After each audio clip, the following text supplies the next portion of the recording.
मित्रों, आप सभी ने रामायण अवश्य ही देखी होगी, जिसमें प्रभु श्री राम के जन्म से लेकर उनका सरयू में जल समाधि लेने तक की लीला को टीवी पर दिखाया गया था। लेकिन आपको बता दूं कि इसके अलावा भी रामायण के ऐसे बहुत से रहस्य थे जो टीवी पर नहीं दिखाए गए। आज की इस वीडियो में हम आपको रामायण से जुड़ी ऐसी ही 15 बातों के बारे में बताने जा रहे हैं, जिनके बारे में आप शायद ही जानते होंगे। तो चलिए अब बिना देरी के मिलकर जानते हैं रामायण से जुड़े इन 15 रहस्यों के बारे में। नमस्कार और स्वागत है आपका द डिवाइन टेल्स पर एक बार फिर। पहला, वाल्मीकि से भी पहले हनुमान जी ने लिखी थी रामायण। मित्रों, जैसा कि हम सभी जानते हैं कि वाल्मीकि ने रामायण धर्म ग्रंथ की रचना की थी, लेकिन आपको जानकर हैरानी होगी कि वाल्मीकि जी से पहले ही प्रभु श्री राम के अनन्य भक्त हनुमान जी ने राम कथा की रचना अपने नाखूनों से एक शिला पर की थी। इस बात का पता जब वाल्मीकि को चला तो उन्होंने उस शिला यानी कि पत्थर को जाकर देखा और उस पर हनुमान जी द्वारा राम कथा का वर्णन देख वो हैरान रह गए। फिर उन्होंने हनुमान जी से कहा, हे पवन सुत, आपसे अच्छा राम की कथा का वर्णन कोई कर ही नहीं सकता और आपकी रचना के सामने मेरा लेखन कुछ भी नहीं है। ये सुन हनुमान जी ने सोचा कि वाल्मीकि जी कवि हैं और प्रभु श्री राम के भक्त भी हैं। उनके अनुसार अगर उनकी रचना मेरी रचना के समान सुंदर नहीं है तो भी क्या हुआ, उसमें भी तो मेरे प्रभु श्री राम की महिमा का ही वर्णन है। इसके बाद हनुमान जी ने अपनी लिखी हुई राम कथा की शिला उठाई और उसे समंदर में फेंक दिया और इतिहास में रामायण लिखने के लिए वाल्मीकि का नाम अमर हो गया। दूसरा, रामायण में ही हुई गायत्री मंत्र की रचना। मित्रों, क्या आप जानते हैं कि रामायण में लिखित श्लोक से ही गायत्री मंत्र की भी रचना हुई है? अगर नहीं जानते तो मैं आपको बता दूं कि महर्षि वाल्मीकि द्वारा रामायण में 24,000 श्लोक हैं और हर 1,000 श्लोक के बाद आने वाले पहले अक्षर से ही गायत्री मंत्र बनता है। इन्हीं 24 अक्षरों से गायत्री मंत्र की रचना हुई है। तीसरा, किसके अवतार थे भगवान राम के भाई? मित्रों, हम सभी जानते हैं कि प्रभु श्री राम भगवान विष्णु जी के अवतार थे, लेकिन क्या आप ये जानते हैं कि उनके तीनों भाई किसके अवतार थे? मित्रों, लक्ष्मण को भगवान विष्णु की शैया शेषनाग का अवतार माना जाता है, जबकि भरत और शत्रुघ्न को क्रमशः भगवान विष्णु द्वारा हाथों में धारण किए जाने वाले सुदर्शन चक्र और शंखशैल का अवतार माना गया है। चौथा, राम की बहन शांता की कथा। मित्रों, आमतौर पर अधिकतर लोग यही जानते हैं कि राजा दशरथ के 4 पुत्र थे, प्रभु श्री राम, लक्ष्मण, भरत और शत्रुघ्न। परंतु ये सच पूरा नहीं है। राजा दशरथ के 4 पुत्रों के अलावा एक पुत्री भी थी जो आयु में इन चारों भाइयों से बड़ी थी। इनका नाम शांता था और इनकी माता कौशल्या थी। अपनी इस पुत्री को बाद में राजा दशरथ ने अंग देश के राजा रोमपद और उनकी रानी वर्षिणी को गोद दे दिया था, क्योंकि उनको कोई संतान नहीं थी। फिर उन दोनों ने बहुत स्नेह के साथ उसका पालन पोषण किया और माता पिता के सभी कर्तव्यों को निभाया। बाद में राजा रोमपद ने शांता का विवाह ऋषिशृंग ऋषि के साथ कर दिया, जिससे जुड़ी कथा बड़ी ही रोचक है। कथा के अनुसार एक दिन राजा रोमपद अपनी पुत्री शांता से बात कर रहे थे। उसी समय उनके द्वार पर एक ब्राह्मण आए और उन्होंने राजा से प्रार्थना की कि वर्षा के दिनों में खेतों की जुताई के लिए राज दरबार की ओर से मदद प्रदान करें। परंतु ब्राह्मण की बात राजा रोमपद को सुनाई नहीं दी और वे पुत्री के साथ बातचीत करते रहे। जब काफी देर बाद भी ब्राह्मण का कोई उत्तर न मिला तो वे दुखी हो गए और वे राजा रोमपद का राज्य छोड़कर चले गए। वे ब्राह्मण इंद्र के भक्त थे। अपने भक्त की ऐसी अनदेखी पर इंद्रदेव राजा रोमपद पर क्रोधित हो गए और उन्होंने उनके राज्य में पर्याप्त वर्षा नहीं की, जिससे खेतों में खड़ी फसलें सूखने लगी। अपनी प्रजा को दुखी देख राजा रोमपद ऋषिशृंग ऋषि के पास गए और उनकी सलाह पर एक यज्ञ किया, जिसके बाद उनके राज्य में पर्याप्त वर्षा हुई और खेत खलिहान पानी से भर गए। इसके बाद राजा ने अपनी पुत्री शांता का विवाह ऋषि से करवा दिया और वे दोनों सुखपूर्वक रहने लगे। बाद में ऋषिशृंग ने ही अयोध्या नरेश दशरथ के लिए पुत्र कामेष्ठी यज्ञ किया था, जिसके बाद उन्हें 4 पुत्रों की प्राप्ति हुई।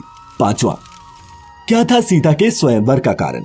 मित्रों, रामायण के अनुसार एक बार बचपन में ही माता सीता ने शिव धनुष पिनाका को उठा लिया था।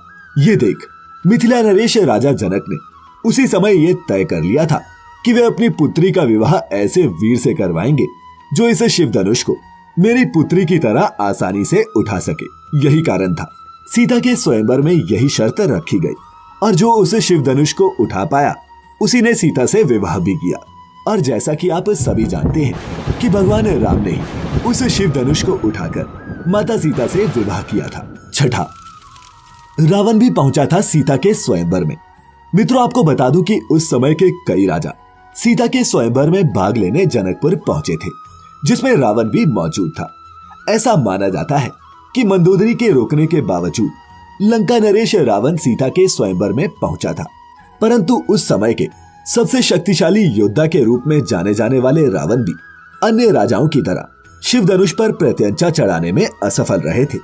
सातवां, सीता स्वयंवर में प्रयुक्त भगवान शिव के धनुष का नाम। मित्रों, अधिकतर जनमानस ये तो जानते हैं कि प्रभु श्री राम का विवाह देवी सीता से एक स्वयंवर में शिव के धनुष पर प्रत्यंचा चढ़ाने और जीतने के बाद हुआ था, लेकिन बहुत ही कम लोगों को ये पता है कि उस स्वयंवर में प्रयुक्त हुए शिव धनुष का नाम क्या था। तो आपको बता दें कि सीता स्वयंवर में प्रयुक्त हुए शिव धनुष का नाम पिनाका था। आठवां, लक्ष्मण का एक नाम गुदाकेश भी। मित्रों, रामायण के अनुसार जब राम, लक्ष्मण और सीता 14 वर्ष के वनवास के लिए गए तो वन में लक्ष्मण अपने भैया और भाभी की रक्षा के उद्देश्य से कभी भी नहीं सोए। इसी कारण लक्ष्मण का नाम गुदाकेश पड़ा। ऐसा माना जाता है कि वन में पहली रात को जब श्री राम और माता सीता सो रहे थे तो उनके सामने निद्रा देवी प्रकट हुई। तब लक्ष्मण ने निद्रा देवी से अनुरोध किया कि वह उन्हें ऐसा वरदान दे जिससे उन्हें वनवास के दौरान 14 वर्षों में कभी भी नींद न आए, ताकि वे अपने प्रिय भाई और भाभी की रक्षा कर सके। लक्ष्मण के मुख से ऐसी बातें सुनकर और भाई प्रेम को देखकर निद्रा देवी बहुत प्रसन्न हुई और बोली, हे लक्ष्मण, अगर तुम्हारे बदले में कोई 14 वर्ष तक सोने को तैयार हो तो मैं तुम्हें यह वरदान दे सकती हूँ। तब लक्ष्मण ने उन्हें अपनी पत्नी उर्मिला के पास भेजा, जहाँ उनकी पत्नी उर्मिला ने लक्ष्मण के बदले सोना स्वीकार कर लिया और वो पूरे 14 वर्षों तक सोती रही। 9वां, भगवान कृष्ण की मृत्यु का रहस्य। रामायण में इस प्रसंग का विस्तार से वर्णन किया गया है कि बाली और सुग्रीव के युद्ध के बीच भगवान राम ने पेड़ के पीछे से छिपकर बाली पर बाण चलाया था, जिससे बाली की मृत्यु हो गई। लेकिन बहुत कम लोग ये जानते हैं कि इसी युद्ध में भगवान विष्णु के कृष्ण अवतार के देह त्यागने का रहस्य भी छिपा हुआ था।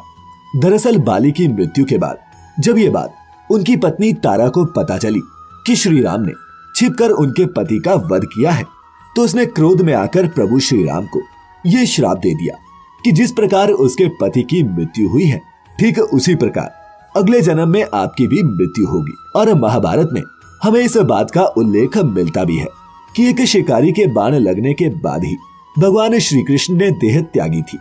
10वां, ऋषराज जामवंत भी भगवान राम से करना चाहते थे द्वंद्व युद्ध। दरअसल मित्रों, ऐसा माना जाता है कि उस समय ऋषराज जामवंत से ज्यादा शक्तिशाली और योद्धा कोई भी नहीं था, परंतु जब जामवंत को ये बात पता चली कि भगवान राम से शक्तिशाली मनुष्य इस सृष्टि में कोई नहीं है, तो वो मन ही मन सोचने लगा कि उसे अपने जैसा शक्तिशाली योद्धा युद्ध करने के लिए आखिर मिल गया। परंतु जब वह युद्ध के उद्देश्य से प्रभु श्री राम के पास पहुंचा तो भगवान राम ने ये कहते हुए युद्ध करने से मना कर दिया कि उनके पास अभी युद्ध करने का समय नहीं है, क्योंकि वे अपनी पत्नी सीता की तलाश कर रहे हैं। परंतु ऋषराज जामवंत जब युद्ध के लिए बार बार भगवान राम को ललकारने लगा, तब भगवान राम ने वचन दिया कि वे अगले जन्म में उनकी ये इच्छा पूरी करेंगे। और फिर अगले जन्म यानी कि श्री कृष्ण अवतार में उन्होंने जामवंत की ये इच्छा पूरी भी की। 11वां, ब्रह्मचारी होने के बावजूद भी था हनुमान जी का एक पुत्र। मित्रों, हनुमान जी के बेटे का नाम मकरध्वज है। हनुमान जी का ये बेटा एक शक्तिशाली मछली से पैदा हुआ था। ये तब हुआ जब लंका को पूरी तरह जलाने के बाद भगवान हनुमान अपनी पूंछ को समंदर में डुबा रहे थे।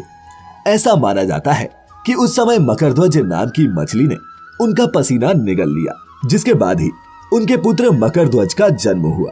12वां, रावण का नाम कैसे पड़ा। मित्रों, रावण को पहले दशानन के नाम से जाना जाता था। रावण बहुत बड़ा शिव भक्त था और लंका के राजा बनने के बाद एक बार वह भगवान शिव से मिलने उनके निवास स्थान कैलाश पर्वत पहुंच गया। परंतु जब कैलाश पहुंचा तो द्वार पर शिवजी के द्वारपाल नंदी ने उसे रोक दिया, क्योंकि उस समय भगवान शिव ध्यान में थे। पहले तो रावण को बहुत क्रोध आया, परंतु अपने क्रोध को शांत करते हुए और अपनी भक्ति भावना को साबित करने के लिए वह कैलाश पर्वत को ही उठाने लगा, जिस वजह से कैलाश पर्वत हिलने लगा और भगवान शिव का ध्यान भंग हो गया। वह क्रोधित हो उठे और फिर उन्होंने अपना पैर पर्वत पर टिका दिया। भगवान शिव के ऐसा करने से रावण के हाथ की कुछ अंगुलियां पर्वत के नीचे दब गई, जिससे उसे असहनीय पीड़ा होने लगी। परंतु अपने आराध्य देव भगवान शिव को प्रसन्न करने के लिए इस अवस्था में भी उसने तांडव मंत्र का उच्चारण जोर जोर से किया। ये देख भगवान शिव हैरान रह गए और सोचने लगे कि इतने कष्ट में होते हुए भी मुझे शांत करने के लिए कोई साधारण मनुष्य तांडव कैसे कर सकता है। फिर वह दशानन के पास आए और उसकी भक्ति देखकर उन्होंने ही दशानन को रावण नाम दिया, जिसका अर्थ होता है ऐसा व्यक्ति जिसकी दहाड़ तेज हो। 13वां, रावण ने की थी भगवान राम की मदद। मित्रों, ये तो हम सभी जानते हैं कि रावण ने माता सीता का अपहरण किया था, जिसके बाद भगवान राम ने उसका वध किया। लेकिन क्या आप जानते हैं कि एक बार प्रभु श्री राम को भी रावण की सहायता की आवश्यकता पड़ी थी। दरअसल जब प्रभु श्री राम अपनी वानर सेना के साथ लंका पर चढ़ाई करने रामेश्वर के तट पर पहुंचे, तो उन्होंने समुद्र पर पुल का निर्माण करवाया। लेकिन पुल का निर्माण शुरू करने के लिए श्री राम को भगवान शिव का आशीर्वाद चाहिए था, जिसके लिए उन्हें यज्ञ करना पड़ा। लेकिन जब भगवान राम को पता चला कि इस यज्ञ को सिर्फ एक ब्राह्मण या फिर कोई ज्ञानी पुरुष ही करा सकता है, तो वे सोच में पड़ गए। फिर सुग्रीव की सलाह पर उन्होंने उस यज्ञ को कराने के लिए रावण को निमंत्रण भेजा। चूंकि रावण भगवान शिव का परम भक्त था, इसीलिए उसने श्री राम का यह निमंत्रण स्वीकार कर लिया और यज्ञ करवाया भी। रावण न केवल उस यज्ञ को करवाने आया, बल्कि उसने यज्ञ की समाप्ति के बाद भगवान राम को ये आशीर्वाद भी दिया कि वे जिस उद्देश्य से ये यज्ञ कर रहे हैं वे सफल हो। जबकि वह भली भांति जानता था कि श्री राम इस पुल का निर्माण उसी से युद्ध करने के लिए कर रहे हैं। 14वां, देवराज इंद्र के कारण कुंभकर्ण को सोने का वरदान प्राप्त हुआ। मित्रों, कुंभकर्ण रावण का छोटा भाई था, जो दिखने में बहुत ही भयानक था। रामायण में इस बात का जिक्र मिलता है कि कुंभकर्ण 6 महीने सोता रहता था।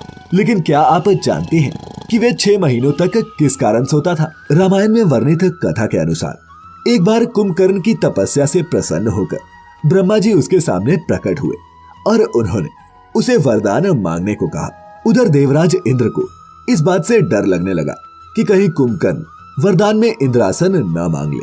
अतः उन्होंने देवी सरस्वती से अनुरोध किया कि वे कुंभकर्ण की जीवा पर बैठ जाए, जिससे वे इंद्रासन के बदले निद्रासन मांग ले। इसके बाद जैसे ही कुंभकर्ण ने वरदान मांगने के लिए अपना मुख खोला, सरस्वती देवी उनकी जीवा पर जाकर बैठ गई और वह ब्रह्मा जी से इंद्रासन की जगह निद्रासन मांग बैठा। और इस प्रकार ब्रह्मा जी ने कुंभकर्ण को निद्रासन का वरदान दे दिया। 15वां, पंचमुखी हनुमान।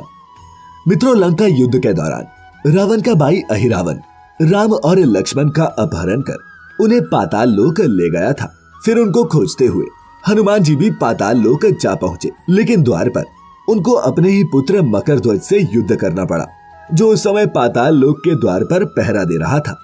अपने पुत्र को हराने के बाद जब हनुमान जी पाताल लोक पहुंचे, तो उन्हें पता चला कि अहिरावण की जान 5 दिशाओं में रखी हुई दीपों में बसती है और उसका वध करने के लिए इन 5 दियों को एक साथ बुझाना जरूरी है। और इसी समय हनुमान जी ने अपना पंचमुखी रूप धारण किया, जिसमें से एक सिर वराह का, एक नरसिंह का, एक गरुड़ का, एक हाग्र का और एक हनुमान जी का खुद का था।